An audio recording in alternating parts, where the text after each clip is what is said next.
जय श्री हरि विष्णु। प्रिय भक्तजनों, आइए सुनते हैं समस्त पापों को दूर करने वाली अपरा एकादशी व्रत की कथा। हिंदू पंचांग के अनुसार ज्येष्ठ मास की कृष्ण पक्ष की एकादशी को अपरा एकादशी के नाम से जाना जाता है। इस दिन भगवान विष्णु के साथ साथ मां लक्ष्मी की विधिवत पूजा करने से यश, कीर्ति, मान सम्मान, धन संपदा की प्राप्ति होती है। इसके साथ ही आपके द्वारा अनजाने में किए गए पापों से मुक्ति भी मिलती है। इसे अचला एकादशी के नाम से भी जानते हैं। इस एकादशी की महत्ता के बारे में स्वयं श्री कृष्ण ने धर्मराज युधिष्ठिर को बताया कि इस दिन विधिवत पूजा करने के साथ साथ अंत में इस व्रत कथा का पाठ अवश्य करना चाहिए। इससे आपकी पूजा पूर्ण मानी जाती है। तो आइए जानते हैं अपरा एकादशी की संपूर्ण व्रत कथा के बारे में। पुराणों के अनुसार ज्येष्ठ कृष्ण पक्ष की एकादशी अपरा एकादशी है, क्योंकि यह अपार धन देने वाली है। जो मनुष्य इस व्रत को करते हैं वे संसार में प्रसिद्ध हो जाते हैं। इस दिन भगवान त्रिविक्रम की पूजा की जाती है। अपरा एकादशी के व्रत के प्रभाव से ब्रह्मा हत्या, भूत योनि, दूसरे की निंदा आदि सब पाप दूर हो जाते हैं। इस व्रत के करने से पर स्त्री गमन, झूठी गवाही देना, झूठ बोलना, झूठे शास्त्र पढ़ना या झूठ ज्योतिषी बनना तथा झूठा वैद्य बनना आदि सब पाप नष्ट हो जाते हैं। जो क्षत्रिय युद्ध से भाग जाएं वे नरकगामी होते हैं, परंतु अपरा एकादशी का व्रत करने से भी वे स्वर्ग को प्राप्त हो जाते हैं। जो शिष्य गुरु से शिक्षा ग्रहण करते हैं फिर उनकी निंदा करते हैं वे अवश्य नरक में पड़ते हैं, मगर अपरा एकादशी का व्रत करने से वे भी इस पाप से मुक्त हो जाते हैं। जो फल तीनों पुष्कर में कार्तिक पूर्णिमा को स्नान करने से या गंगा तट पर पितरों को पिंडदान करने से प्राप्त होता है, वही अपरा एकादशी का व्रत करने से प्राप्त होता है। मकर के सूर्य में प्रयागराज के स्नान से, शिवरात्रि का व्रत करने से, सिंह राशि के बृहस्पति में गोमती नदी के स्नान से, कुंभ में केदारनाथ के दर्शन या बद्रीनाथ के दर्शन, सूर्य ग्रहण में कुरुक्षेत्र के स्नान से, स्वर्ण दान करने से अन्यथा अथवा अर्ध प्रसूता गोदान से जो फल मिलता है वही फल अपरा एकादशी के व्रत से मिलता है। यह व्रत पाप रूपी वृक्ष को काटने के लिए कुल्हाड़ी है, पाप रूपी ईंधन को जलाने के लिए अग्नि, पाप रूपी अंधकार को मिटाने के लिए सूर्य के समान है, मृगों को मारने के लिए सिंह के समान है। अतः मनुष्य को पापों से डरते हुए इस व्रत को अवश्य करना चाहिए। अपरा एकादशी का व्रत तथा भगवान का पूजन करने से मनुष्य सब पापों से छूटकर विष्णु लोक को जाता है। इसकी प्रचलित कथा के अनुसार प्राचीन काल में महीध्वज नाम का एक धर्मात्मा राजा था। उसका छोटा भाई वज्रध्वज बड़ा ही क्रूर, अधर्मी तथा अन्यायी था। वह अपने बड़े भाई से द्वेष रखता था। उस पापी ने एक दिन रात्रि में अपने बड़े भाई की हत्या करके उसकी देह को एक जंगली पीपल के नीचे गाड़ दिया। इस अकाल मृत्यु से राजा प्रेतात्मा के रूप में उसी पीपल पर रहने लगा और अनेक उत्पात करने लगा। एक दिन अचानक धौम्य नामक ऋषि उधर से गुजरे। उन्होंने प्रेत को देखा और तपोबल से उसके अतीत को जान लिया। अपने तपोबल से प्रेत उत्पात का कारण समझा। ऋषि ने प्रसन्न होकर उस प्रेत को पीपल के पेड़ से उतारा तथा परलोक विद्या का उपदेश दिया। दयालु ऋषि ने राजा की प्रेत योनि से मुक्ति के लिए स्वयं ही अपरा एकादशी का व्रत किया और उसे अगति से छुड़ाने को उसका पुण्य प्रेत को अर्पित कर दिया। इस पुण्य के प्रभाव से राजा की प्रेत योनि से मुक्ति हो गई। वह ऋषि को धन्यवाद देता हुआ दिव्य देह धारण कर पुष्पक विमान में बैठकर स्वर्ग को चला गया। हे राजन, यह अपरा एकादशी की कथा मैंने लोक हित के लिए कही है। इसे पढ़ने अथवा सुनने से मनुष्य सब पापों से छूट जाता है। और आइए अब सुनते हैं एकादशी का संपूर्ण फल देने वाली ग्यारस माता की कथा और भगवान विष्णु के उन भक्तों की कथा जो ग्यारस माता का व्रत बड़ी भक्ति भाव से करते हैं। एक बार एक नगर में एक राजा राज्य करता था। राजा बड़ा ही बुद्धिमान और बलशाली था। राजा सदैव अपनी प्रजा का बड़े अच्छे से ध्यान रखता था। प्रजा भी अपने राजा को बहुत पसंद करती थी। राजा की 2 बेटियां थीं। राजा अपनी बेटियों से बहुत प्रेम करता था। राजा की छोटी बेटी देखने में बड़ी सुंदर और आकर्षण थी और राजा की बड़ी बेटी छोटी बेटी के मुकाबले थोड़ा कम सुंदर थी। राजा की छोटी बेटी ग्यारस माता की पूजा किया करती थी और सभी लोग राजा की छोटी बेटी से बड़ा प्रेम करते थे और बहुत प्रशंसा किया करते थे। राजा भी अपनी छोटी बेटी को बड़ी बेटी से अधिक प्रेम करता था, जिस कारण राजा की बड़ी बेटी को अपनी छोटी बहन से बहुत नफरत होने लगी थी। राजा की दोनों बेटियां जब बड़ी हो गईं, तब एक पड़ोस राज्य में रहने वाला राजकुमार राजा की बड़ी बेटी के लिए रिश्ता लेकर आया। लेकिन जैसे ही उस राजकुमार की नज़र राजा की छोटी बेटी पर पड़ी, तो वह राजकुमार की छोटी बेटी पर आकर्षण हो गया और उससे पहली नज़र में ही प्रेम कर बैठा। उस राजकुमार ने राजा की बड़ी बेटी के साथ विवाह करने से मना कर दिया और उसने राजा से कहा कि मैं आपकी छोटी बेटी से विवाह करना चाहता हूँ। जिसके बाद राजा की बड़ी बेटी यह देखकर अपनी छोटी बहन से बड़ी ही क्रोधित हो गई और राजा की बड़ी बेटी ने अपनी छोटी बहन को अपना सबसे बड़ा दुश्मन मान लिया। राजा की बड़ी बेटी ने अपनी छोटी बहन से बदला लेने का निर्णय किया, जिसके लिए उसने अपनी छोटी बहन को जान से मारने का प्लान बनाया। राजा की बड़ी बेटी ने अपनी छोटी बहन को मारने के लिए सबसे पहले एक लड्डू में जहर मिलाकर अपनी छोटी बहन को दे दिया और उसके लड्डू खाने के लिए कहा। लेकिन लड्डू खाने के बाद भी छोटी बहन को कुछ नहीं हुआ।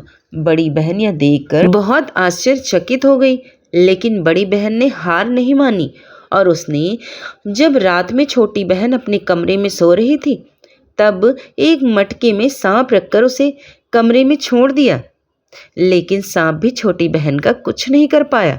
जिसके बाद बड़ी बहन ने अपनी छोटी बहन से कहा कि चलो हम लोग कुएं से पानी भर कर लाते हैं।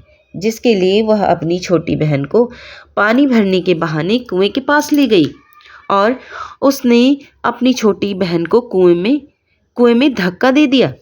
लेकिन छोटी बहन को तब भी कुछ नहीं हुआ, क्योंकि हर बार ग्यारस माता उसकी रक्षा कर रही थी और उधर बड़ी बहन अपने सारे प्रयासों के बाद असफल होती जा रही थी, जिससे वह बहुत क्रोधित होती जा रही थी।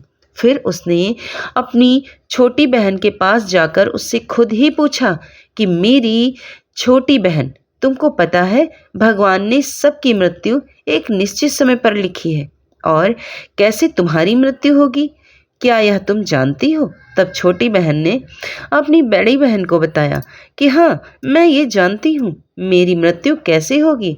छोटी बहन से यह सुनकर बड़ी बहन मन ही मन बड़ा प्रसन्न होने लगी और उसने अपनी छोटी बहन से कहा कि मुझे अपनी मृत्यु का राज बताओ। छोटी बहन ने अपनी बड़ी बहन से कहा कि मेरी मृत्यु तो एक तोते में है।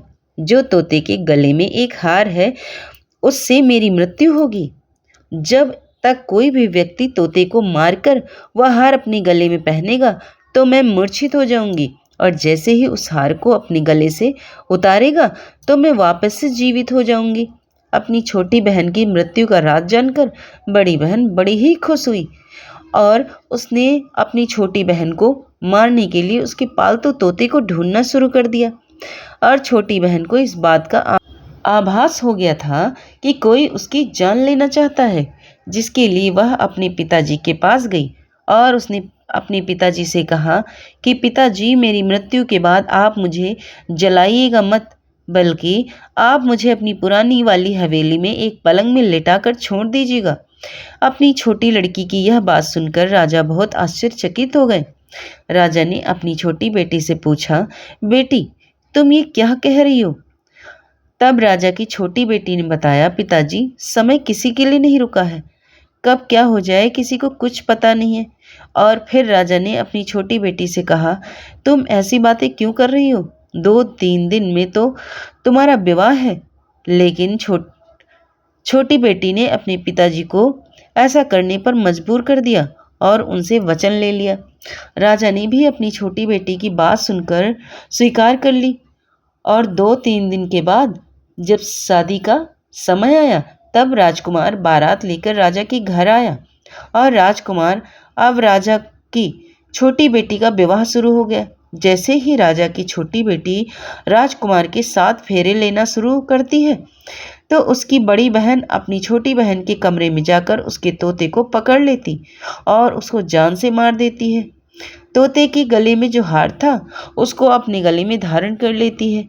जैसे ही बड़ी बहन उस हार को अपने गले में धारण करती तो उधर छोटी बहन 3.5 ही फेरे ले पाती और वहीं पर बेहोश होकर गिर जाती।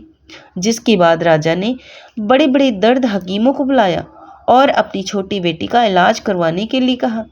राजा की बात सुनकर वैद्य ने छोटी बेटी को जब चेक किया तो राजा को बताया कि आपकी छोटी बेटी ना तो जीवित है और ना ही मरी हुई। यह मैं ऐसा पहली बार देख रहा हूँ। राजा ने वैद्य और हकीम को यह बात बाहर बताने से मना कर दिया और उनको कहा कि अगर तुमने यह बात किसी को बाहर बताई तो हम तुम्हें फांसी दे देंगे। राजा ने अपनी छोटी बेटी को पुराने महल में जाकर एक पलंग में लेटा दिया और वहां पर कुछ सैनिक को तैनात कर दिया। वापस अपने महल पर आ गया। राजा की बड़ी बेटी अपने पिताजी के पास आई और कहने लगी कि पिताजी, अगर यह शादी संपन्न नहीं हुई तो आपकी इज्जत का क्या होगा? आप कहें तो मैं आपकी इज्जत बचाने के लिए राजकुमार से शादी करने के लिए तैयार हूँ। जिसके बाद राजा ने अपनी बड़ी बेटी की बात मान ली और राजा ने बड़ी बेटी को छोटी बेटी की कपड़े पहनाकर मंडप पर भेज दिया। लेकिन राजकुमार यह जान गया यह राजा की छोटी बेटी नहीं है बल्कि यह राजा की बड़ी बेटी है। लेकिन जब राजकुमार ने शादी करने से मना किया तो सभी लोगों ने राजकुमार को विवश कर के राजा की बड़ी बेटी से बचे हुए फेरों को संपन्न करा दिया और विवाह करवा दिया। जिसके बाद राजकुमार राजा की बड़ी बेटी को अपने महल ले गया। राजकुमार राजा की बड़ी बेटी से ना तो बात करता था और ना ही उसको पसंद करता था और ना ही उसके आसपास भटकता था और राजकुमार ने यह फैसला लिया था कि वह अपनी प्रेमिका को ढूंढ कर रहेगा, यह जानकर रहेगा कि उसके साथ हुआ क्या है। एक दिन राजकुमार ने अपने घोड़े पर सवार होकर राजा के पुराने महल के पास जा पहुंचा, जहां पर उसने कुछ सैनिक को देखा। महल के पास पहुंचकर राजकुमार ने जब महल को ध्यान से देखा तो वह समझ गया कि यह तो हमारे ससुर जी का महल है। तब राजकुमार ने सैनिकों से पूछा, तुम लोग यहाँ क्या कर रहे हो और इस महल के अंदर उस पलंग में कौन लेटा है? जिसके बाद सैनिकों ने की बताया कि यहाँ पर राजा की छोटी बेटी लेटी है। यह सुनकर राजकुमार बड़ा प्रसन्न हो गया। तब तुरंत अपनी प्रेमिका के पास पहुंच गया और उसकी सेवा करने लगा। जैसे ही रात हुई तो राजा की छोटी बेटी उठकर खड़ी हो गई और राजकुमार यह देखकर बड़ा खुश हो गया और उसने अपनी प्रेमिका से पूछा कि तुम यहाँ क्या कर रही हो? तुम मेरे साथ मेरे घर चलो। राजा की छोटी बेटी ने राजकुमार को सारी बात बता दी कि मेरी जान एक तोते में बसी थी और मैंने यह बात सिर्फ अपनी बड़ी बहन को बताया था और मुझे पता है कि उसने ही मुझे मारने का प्रयास किया है। उसके पास एक हार है जिसको वह सुबह पहन लेती है और रात को उतार देती है। जब तक वह हार को पहने रहती है तब तक मैं मूर्छित रहती हूँ और जैसे ही वह हार को उतार देती है मैं जीवित हो जाती हूँ। जब तक मेरी बड़ी बहन के पास यह हार है तब तक मैं ऐसे ही जीवित और मूर्छित होती रहूँगी। अगर मेरी बड़ी बहन के पास जो हार है वह मेरे हाथ में लग जाए तो मैं हमेशा के लिए जीवित हो जाऊंगी। राजकुमार यह बात सुनकर राजा की छोटी बेटी के पास रहने का निर्णय ले लिया। उसने अपने बचे हुए सारे फेरे उस पलंग में लेटी राजकुमारी की छोटी बेटी के साथ ले लिए और अपना विवाह पूर्णतः तय पूर्णता कर लिया, वहीं पर ही रहने लगा। देखते ही देखते कुछ समय में राजा की छोटी बेटी और राजकुमार की पत्नी पेट से हो गई। एक दिन राजकुमार को किसी काम से बाहर जाना पड़ा। तब छोटी बेटी के पेट में बड़े तेज ही दर्द शुरू हो गया, जिसके बाद उसने ग्यारस माता का आवाहन किया। जिसके बाद वहाँ ग्यारस माता प्रकट हुई और उन्होंने अपने भक्तों के दर्द को दूर किया, एक पुत्र की प्राप्ति करवाई। और वहीं पर अचानक से राजकुमार भी आ गया। राजकुमार ने ग्यारस माता को देखा तो वह आश्चर्य में पड़ गया। उसने तुरंत माता को प्रणाम किया और ग्यारस माता ने राजकुमार से कहा, जब तुम्हारा बेटा 5 वर्ष का हो जाए तो तुम अपनी पत्नी का हार आकर इसके गले में डाल देना। और देखते ही देखते राजकुमार और राजा की छोटी बेटी का पुत्र 5 वर्ष का हो जाता है। तो राजकुमार ने अपने बेटे से कहा कि हे बेटा, मैं कुछ काम से बाहर जा रहा हूँ, तुम अपनी माता का ध्यान रखना। और वहाँ से चला जाता है। राजा को बाहर निकलता देख बड़ी बहन के सैनिक देख लेते हैं और बड़ी बहन को जाकर उसकी सारी बातें बता देते। जिसके बाद बड़ी बहन ने अपनी छोटी बहन के पुत्र को वहाँ से उठवा लेती है और उसको मरवा देती है। छोटी बेटी के पुत्र के 2 टुकड़े करवा देती। पहला टुकड़ा चक्की के पास पा देती है और दूसरा टुकड़ा अपनी पलंग के नीचे रख लेती। अब ग्यारस माता भिखारी का रूप लेकर आती है। एक भिखारी का रूप रखकर बड़ी बहन के पास चली जाती। जिसके बाद वहाँ पर भिक्षा मांगने लगती हैं।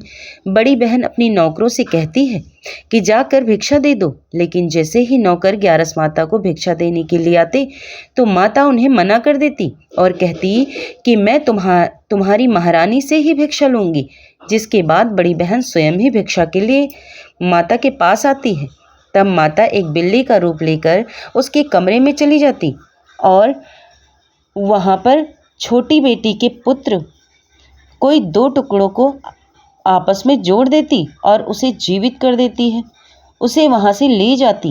राजकुमार अपने बेटे को लेकर अपनी पत्नी के पास जाता है और उसे कहता है कि तुम इसका ध्यान रखना। अगर तुम इस बच्चे का अच्छे से ध्यान रखोगी तो मैं तुम से बात करूँगा। एक दिन राजकुमार अपने बच्चे से कहता है कि तुम मम्मी से उनके गले का हार मांग लो। जिसके बाद राजकुमार का लड़का अपनी मम्मी के पास जाता है और कहता है कि मम्मी, मुझे तुम्हारा हार चाहिए जो तुमने गले में पहन रखा है। यह सुनकर पहले तो बड़ी बहन बहुत क्रोधित होती है, पर उसको यह बात याद आती है कि राजकुमार ने कहा था कि अगर मैं इस बच्चे का ध्यान अच्छे से रखूंगी तो वह मुझसे बात करेंगे। जिसके कारण वह हार के उस बच्चे को दे देती है और वह तुरंत हार को ले जाकर अपने पिताजी को दे देता है। और तभी राजकुमार अपने बेटे को लेकर वहाँ से जाने लगता है और अपनी पत्नी से कहता है कि तुम हमारे लिए खाना बना कर रखना, मैं शाम को आकर तुम्हारे साथ खाऊंगा। और वह अपने बेटे को लेकर वहाँ से चला जाता है। जिसके बाद वह राजा के पास जाता और उनको सारी बातों को बता देता है। राजा अपनी बड़ी बेटी की यह करतूत सुनकर बड़ा ही क्रोधित होता और अपनी परवरिश पर ही दोष देने लगता और राजकुमार को अपनी छोटी बेटी के साथ रहने के लिए आदेश देते हैं। यह भक्तजनों, यह थी ग्यारस माता की निश्चल भक्ति की व्रत कथा। और आप आइए सुनते हैं विष्णु भगवान की आरती। ओम जय जगदीश हरे, स्वामी जय जगदीश हरे। भक्त जनन के संकट क्षण में दूर करे। ओम जय जगदीश हरे। जो ध्यान फल पावे, दुख बिन से मन का, प्रभु दुख बिन से मन का। सुख संपत्ति घर आवे, कष्ट मिटे तनिक। ओम जय जगदीश हरे। माता पिता तुम में शरण गहूँ मैं किसकी, प्रभु शरण गहूँ मैं किसकी। तुम बिन और न दूजा, आस करूं जिसकी। ओम जय जगदीश हरे। तुम पूरन परमात्मा, तुम अंतर्यामी प्रभु तुम अंतर्यामी, पार ब्रह्म परमेश्वर तुम सबके स्वामी। ओम जय जगदीश हरे, तुम करुणा के सागर, तुम पालन करता, मैं मूर्ख खल कामी, कृपा करो भरता। ओम जय जगदीश हरे, तुम हो एक अगोचर, सबके प्राणपति, किस विध मिलूं दया में, तुमको मैं कुमति। ओम जय जगदीश हरे, दीन बंधु दुख हरता, तुम रक्षक मेरे प्रभु तुम रक्षक मेरे, अपने हाथ उठाओ द्वार पड़म तेरे। ओम जय जगदीश हरे, विषय विकार मिटाओ, पाप हरो देवा प्रभु पाप हरो देवा, श्रद्धा भक्ति बढ़ाओ संतन के से। ओम जय जगदीश हरे, तन मन धन सब कुछ तेरा प्रभु, तेरा तुझको अर्पण क्या लागे मेरा। ओम जय जगदीश हरे, स्वामी जय जगदीश हरे, भक्त जनन के संकट क्षण में दूर करे। ओम जय जगदीश हरे। बोल दे विष्णु भगवान की जय। तो प्रिय भक्तजनों, कथा पसंद आ गई है तो चैनल को लाइक शेयर सब्सक्राइब कर लेना। धन्यवाद।